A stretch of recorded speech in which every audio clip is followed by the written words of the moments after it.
লোকসভা ভোটের দিনক্ষণ ঘোষণা হওয়ার পরেই সব রাজনৈতিক দলগুলো নেমে পড়েছে প্রচারে।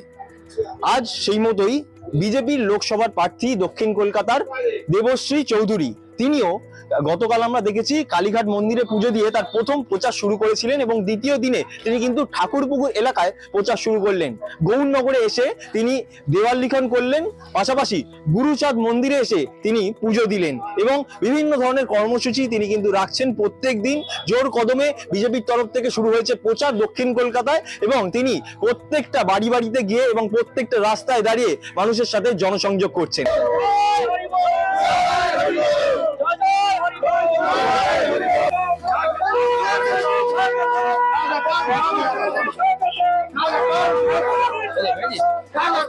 একটা আশাবাদী, 100% আশাবাদী এই সিট ভারতীয় জনতা পার্টির পক্ষে যাবে। এবারে কোনো ছোটখাটো মানুষকে আমরা ধরছি না, ভারতবর্ষের একমাত্র নেতা যাকে সর্বজনমান্য, সবাই সম্মান করেন, শ্রদ্ধা করেন, সবাই ওনাকে বিশ্ব বরেণ্য নেতা বানিয়েছেন। নরেন্দ্র মোদীকে দেখে ভোট হচ্ছে, ভোট সেই হিসাবে। আজকাল.in এর জন্য অভিষেক সিংহ।